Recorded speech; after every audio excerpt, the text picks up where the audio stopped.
내일 윤석열 전 대통령의 내란 우두머리 혐의 1심 선고 결과가 나옵니다. 비상계엄 선포 443일 만에 윤 전 대통령의 내란 혐의에 대한 사법적 판단이 내려지게 되는데요. 특검은 전두환, 노태우 신군부의 쿠데타보다 엄한 처벌이 필요하다며 사형을 구형했고 윤 전 대통령 측은 경고성 계엄일 뿐이었다고 맞서고 있습니다. 현장에 나가 있는 취재기자 연결해 보겠습니다. 신기혜 기자. 네, 서울중앙지법입니다. 네, 내일 선고가 이뤄지는데요. 혐의 내용 짚어주시죠.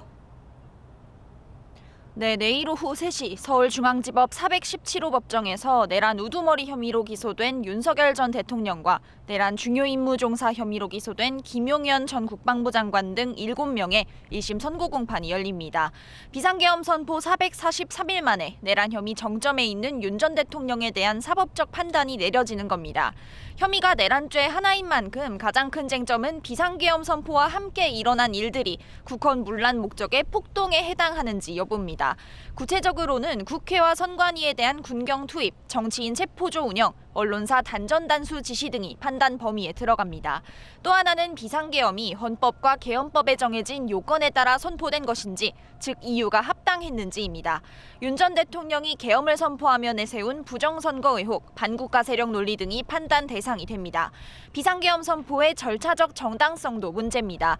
재판부는 윤 전 대통령이 계엄을 선포하면서 법에 정해진 국무회의, 국회 통고 등의 절차를 지켰는지 따져볼 것으로 보입니다. 네, 특검은 윤 전 대통령에게 사형을 구형했죠? 네, 특검은 지난달 결심 공판에서 윤 전 대통령에게 법정 최고형인 사형을 구형했습니다.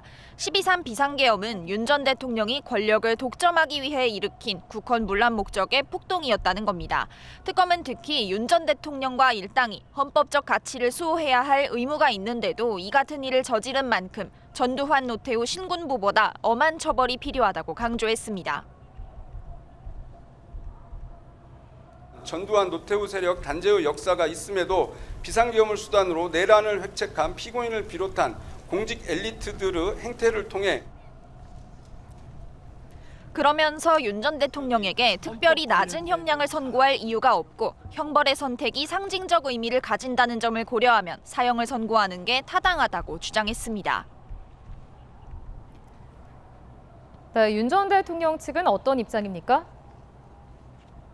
네, 비상계엄 선포 직후부터 계엄은 경고성, 호소용이었다는 주장을 이어왔는데요. 재판 당시 발언 직접 들어보겠습니다. 또 폭동이라고 하는 것은 그러한 국헌 문란의 목적에 쓰이는 폭동이어야 되는데 그런 폭동 자체가 없었습니다. 윤 전 대통령 측은 국회와 선관위에 대한 군경 투입 역시 질서 유지 목적이었다고 주장했고요. 비상계엄 선포의 이유로 들었던 반국가 세력, 부정선거 의혹도 계속 강조했습니다. 여기에 체포방해 혐의 재판 당시 주된 논리였던 공수처에는 내란죄 수사권이 없다는 주장도 함께 펼쳐왔습니다. 다만 이 같은 주장들은 그간 있었던 관련 재판에서 모두 받아들여지지 않았습니다. 윤 전 대통령은 내일 선고기일에 출석할 예정인 가운데 선고 전까지 별도 입장을 낼 계획은 없는 것으로 확인됐습니다. 지금까지 서울중앙지법에서 YTN 신기혜입니다.